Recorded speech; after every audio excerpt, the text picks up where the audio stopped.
Hello student, मैं कीर्ति Awasthi, diet lecturer Ganeshpur Barabanki से। आज शैशवावस्था के बारे में पढ़ेंगे। हालांकि ये मैं भी जान रही हूँ बहुत सिंपल है, आप लोगों को पढ़ने का मन नहीं करता होगा कि कीर्ति मैम क्या कह रही हैं, क्या पढ़ा रही हैं, लेकिन ये ऐसे ही है कि अगर हम अवस्थाओं को अच्छे से नहीं समझ पाएंगे तो आगे का संज्ञानात्मक विकास, भावात्मक विकास, चारित्रिक विकास, संवेग, भाषा, मोटर डेवलपमेंट, इन सबको पढ़ने या उन सबको समझाना मेरे लिए वैसे ही हो जाएगा जैसे कि बिना नींव के बिल्डिंग खड़ी करने की बात।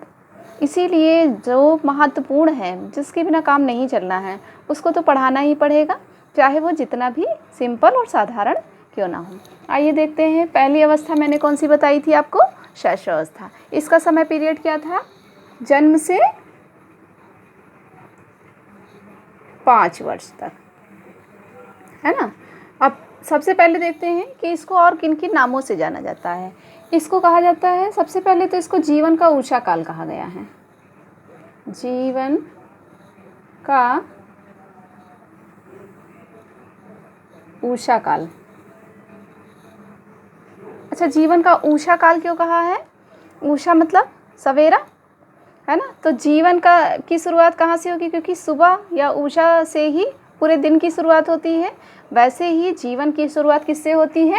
शैशव अवस्था से। अच्छा, दूसरा देखिएगा, इसको और क्या कहा गया है? अर्ध स्वप्न की अवस्था। अर्ध स्वप्न की अवस्था। किसने कहा है अर्ध स्वप्न की अवस्था? थॉर्नडाइक ने। थॉर्नडाइक ने इसको अर्ध स्वप्न की अवस्था कहा है। अच्छा, अर्ध स्वप्न की अवस्था क्यों कहा है? क्योंकि हम 3 वर्ष की आयु तक जो कुछ भी क्रियाएं करते हैं, जैसा भी विकास होता है, इस सब को भूल जाते हैं। जैसे कि हम अर्ध स्वप्न में होता है ना, रात में हमने जो भी स्वप्न देखा है, दिन सुबह होते होते उसका आधा से ज़्यादा भूल जाते हैं और 1 या 2 दिन बाद पूरा भूल जाते हैं कि स्वप्न में क्या देखा गया था। बिल्कुल ऐसे ही जैसे जैसे आयु बढ़ती जाती है, पहले के 3 या 4 वर्ष या 5 वर्ष की जो भी गतिविधियां हैं, जो भी क्रियाकलाप हैं, उनको हम भूल जाते हैं। इसीलिए थॉर्नडाइक ने इसको अर्ध स्वप्न की अवस्था कहा है। अच्छा, इसको 20वीं शताब्दी को बालक की शताब्दी भी कहा जाता है। 20वीं शताब्दी को बालक की शताब्दी किसने कहा है? ये सबसे पहले तो ये देख लेते हैं, क्रो एंड क्रो। अच्छा, आपको ये टर्म नहीं समझ में आ रहा होगा, 20वीं शताब्दी को बालक की शताब्दी क्यों कहा है? तो देखिए, 20वीं शताब्दी कब से प्रारंभ होगी? 1900 से 1901, 1902 ऐसे करके तो 20वीं शताब्दी कही जाएगी ना, है ना। तो जब इससे पहले जो भी विकास हुए, जो भी प्रयोग हो रहे थे या जो भी रिसर्च हो रहे थे, ये सब मनोविज्ञान में दर्शन को लेकर के हो रहे थे। 1900 के बाद से प्रथमतः बालक के मनोविज्ञान को, यानी बालक को केंद्र में रख करके बालक के व्यवहार, उसके संज्ञान, उसकी विशेषताओं को लेकर के अध्ययन हुए।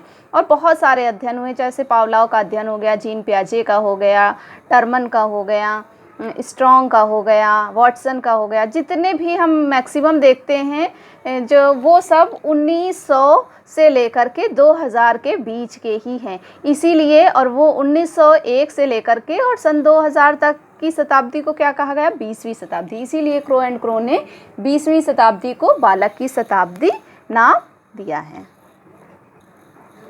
अच्छा, जीवन की सबसे महत्वपूर्ण अवस्था कौन सी है? शैशवावस्था। अच्छा, सबसे महत्वपूर्ण क्यों? क्योंकि इस अवस्था में शारीरिक विकास उत्तरोत्तर वृद्धि से होता है। अभी आपको उत्तरोत्तर का मतलब बताएंगे।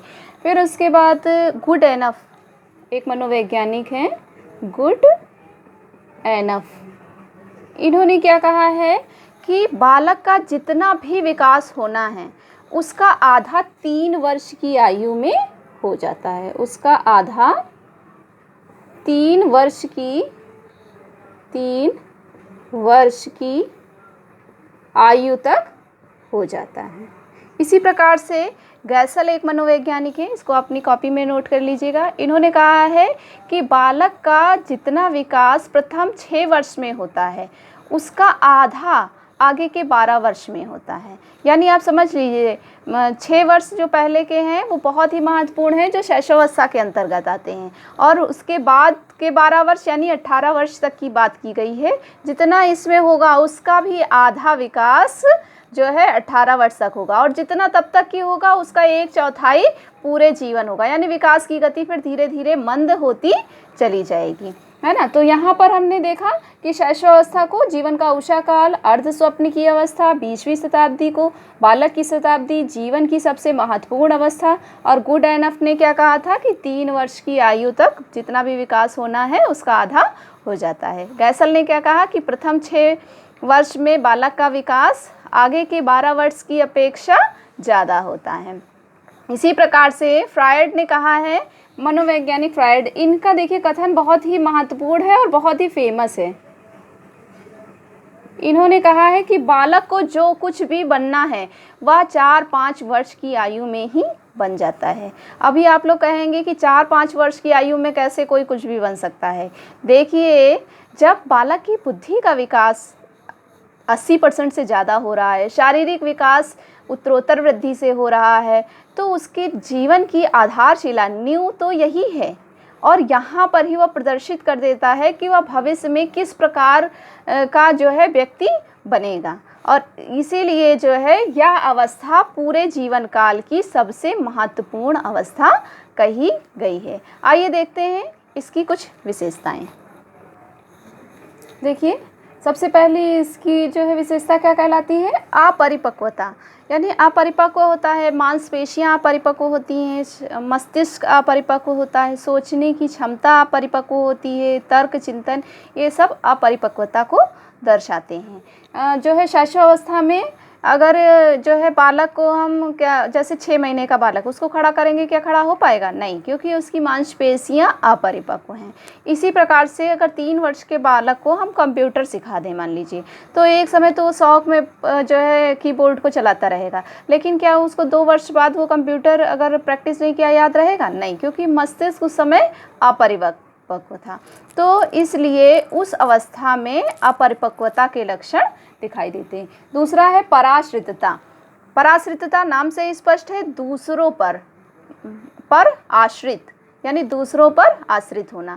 तो बालक अपने भोजन के लिए, अपनी शारीरिक आवश्यकताओं के लिए, यह व्यक्ति दूसरे जो है बालक दूसरे व्यक्तियों पर आश्रित होता है। तीसरा है उत्तरोत्तर वृद्धि। ये वेरी इंपॉर्टेंट टर्म्स है, हम समझ नहीं पाते उत्तरोत्तर वृद्धि है क्या।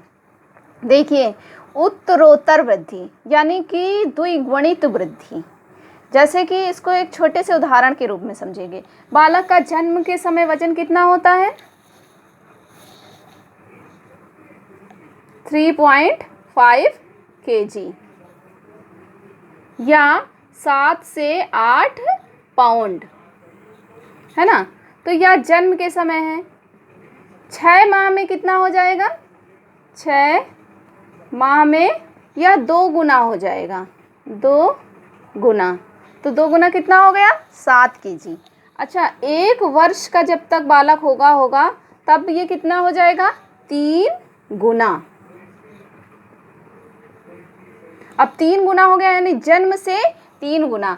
तो जो है 7 और 3 10, 10.5 kg का हो जाएगा। तो ये जो है एक अलग से क्वेश्चन है, इसको अच्छे से अपनी कॉपी में नोट कर लीजिएगा। समझ में नहीं आया हो तो एक बार फिर से देख लीजिए कि जन्म के समय बालक का वजन जो भी होगा उसका 6 माह में 2 गुना हो जाएगा और 1 वर्ष में 3 गुना हो जाएगा। इसी को कहते हैं उत्तरोत्तर वृद्धि, यानी कि वृद्धि में द्विगुणित प्रतिफल हो रहा है। कभी ऐसा हुआ है कि आप 18 वर्ष के हो और आपका वजन 40 किलो हो और 1 वर्ष बाद वो 80 किलो हो जाए? ऐसा नहीं होता ना। लेकिन शैशवावस्था में ऐसा ही होता है। बालक की जन्म के समय जितनी लंबाई होगी 5 वर्ष में उसकी जस्ट डबल 2 गुनी हो जाएगी। तो यहाँ पर हर चीज़ देख रहे हैं 2 गुनी 3 गुनी ऐसे करके बढ़ रही है, इसीलिए इसको उत्तरोत्तर वृद्धि भी कहते हैं। देखिए, अगला है अनुकरण प्रवृत्ति। इस समय बालक अनुकरण के माध्यम से सर्वाधिक सीखता है। जैसा बड़े व्यवहार करेंगे, जैसी भाषा बोलेंगे, उन सब चीज़ों का अनुकरण कर लेता है। सीखने में तीव्रता, यह आयु ऐसी है जिसमें सीखने की सर्वाधिक जो है तीव्रता होती है और बालक हर एक चीज़ को जानने का प्रयास करता है। आप देखते होंगे किसी भी खिलौने को लिया तो मुंह में डाल करके देखता है, उलट पलट के देखता है, फेंक कर देखता है, तोड़ कर देखता है। क्यों करता है ऐसा? क्योंकि सीखने की तीव्रता होती है, उसके जानने की इच्छा होती है कि आखिर इसके अंदर क्या है, इसीलिए। फिर है प्रत्यक्षात्मक अनुभव। बालक इस समय जितना कुछ भी सीखता है सब प्रत्यक्ष अनुभव के माध्यम से सीखता है। आप जब संज्ञानात्मक विकास देखेंगे तो यह अवस्था में इंद्रिय जनित गामक अवस्था कही गई, यानी इंद्रियों के माध्यम से देखकर, सुनकर, प्रत्यक्ष अनुभव द्वारा ही बालक सबसे ज़्यादा सीखता है। इस अवस्था की एक महत्वपूर्ण जो है विशेषता है आत्म प्रेम, यानी स्वप्रेम, सेल्फ लव वो करता है। इसीलिए बालक जब अपने आप को एकांत में पाता है, अंधेरे में पाता है या थोड़ा सा भी गिर जाता है तो बहुत तेज से रोने लगता है, क्रोध प्रदर्शित करता है और जो है या विषय क्या दिखा रहा है या व्यवहार कि वह स्वयं से बहुत ज़्यादा प्यार करता है। फिर है काम प्रवृत्ति। इसको ज़रा ध्यान दीजिएगा। फ्रायड ने मनोलैंगिक सिद्धांत बताया है और उसमें बताया है कि जो सेक्सुअलिटी है ये शैशवावस्था या जन्म के समय से ही बालक के अंदर होती है, तो इस अवस्था में काम प्रवृत्ति भी पाई जाती है। फिर उसके बाद है मूल प्रवृत्ति आधारित व्यवहार। मूल प्रवृत्ति क्या है? वह जो प्रवृत्ति या वह व्यवहार जो व्यक्ति के अंदर जन्म से ही उपस्थित हो। जन्म से ही 3 प्रकार की मूल प्रवृत्तियां होती हैं, आपको पता होगा कौन कौन सी? भय, क्रोध और प्रेम। इन 3 मूल प्रवृत्तियों पर आधारित व्यवहार बालक करता है। भय यानी कि अगर अंधेरे में उसको छोड़ दिया जाए अकेलेपन से तो वह जो है भय से रोने लगता है, या बहुत तेज़ से कोई चीज़ की आवाज़ हो जाए फिर क्या करेगा? रो करके प्रदर्शित करेगा। इसी प्रकार से अगर बालक को गोद में लिए हुए हैं और आप उसको नीचे उतार देते हैं तो क्या करेगा? क्रोध का प्रदर्शन करेगा, क्रोध के कारण रोने लगेगा। और इसी में प्रेम कैसे प्रदर्शित करेगा? अगर आपने उसे गोदी ले लिया है, उसे दुला रहे हैं तो ताली बजाकर, मुस्कुरा कर वह प्रेम को प्रदर्शित करेगा। तो ये जो है मूल प्रवृत्ति आधारित व्यवहार क्या है? शैशवावस्था में दिखाई देते हैं। नैतिक भावना का अभाव, ये बहुत ही महत्वपूर्ण है। यहाँ पर पूछा जाता है नैतिक या चारित्रिक विकास जो है नैतिक विकास का प्रारंभ कब होता है, और आपको अवस्थाएं दी गई हैं, शैशवावस्था, बाल्यावस्था, किशोरावस्था, ऐसे करके। तब आप क्या करेंगे? शैशवावस्था को छोड़ेंगे और बाल्यावस्था पर टिक लगाएंगे, यानी शैशवावस्था में नैतिक विकास नहीं होता है, अभाव होता है। यानी हम बालक अगर 3 वर्ष का या 4 वर्ष का है, हम उसको सिखाते हैं बेटा अंकल से नमस्ते करो, मन आया तो कर लिया, नहीं आया तो नहीं किया। या जो है अगर हम उसको किसी टॉफ़ी, चॉकलेट के लिए कहेंगे कि देंगे, नमस्ते करो, तो वो एक बार कर लेगा, लेकिन जो है अगली बार जब फिर से आएंगे तो फिर भूल जाएगा। यानी नैतिक भावना का अभाव होता है। जबकि बाल्यावस्था में अगर बालक पहचानता है तो पहचाने गए लोगों के पैर छूना, नमस्कार करना, ये सारे अभिवादन करता है। फिर है सामाजिक भावना का उदय। यहाँ पर भी एक क्वेश्चन बनता है कि सामाजिक भावना कब से प्रारंभ होती है। देखिए मनोविज्ञान में क्या है या शिक्षण शास्त्र में आपके क्वेश्चन के अनुसार आंसर चेंज होते हैं, क्वेश्चन के ऑप्शन के अनुसार जो है आंसर चेंज होते हैं। यहाँ पर एक ही चीज़ को हम सही नहीं कह सकते। अगर ये क्वेश्चन पूछा जाए कि जो है बालक जन्म के समय सामाजिक प्राणी है या असामाजिक प्राणी है या इनमें से कोई भी नहीं, तो सही आंसर क्या होगा? बालक जन्म के समय ना तो सामाजिक प्राणी होता है ना ही असामाजिक प्राणी होता है, बल्कि वह सामाजिक व्यवहार के गुण लिए हुए जन्म लेता है। इस लाइन को नोट कर लीजिएगा, है ना। तो इस तरह से जैसे जैसे वो और लोगों के संपर्क में आता जाता है, सामाजिक भावना का उदय होता जाता है। देखेंगे आप 15 जो है माह का 15 दिन का जो बच्चा होगा वो किसी को देख करके कुछ भी एक्शन रिएक्शन नहीं करता, ऐसे आंखें खोल कर देखेगा फिर बंद कर लेगा। यानी कि किसी भी प्रकार की सामाजिक भावना उसमें नहीं है। लेकिन 1 माह का बालक अपनी माँ को देख करके मुस्कुराता है, इसका मतलब उसमें सामाजिक भावना का उदय हो गया। वो अपनी माता से इंटरेक्शन करने लगा, अपनी माता के स्पर्श को पहचानने लगा।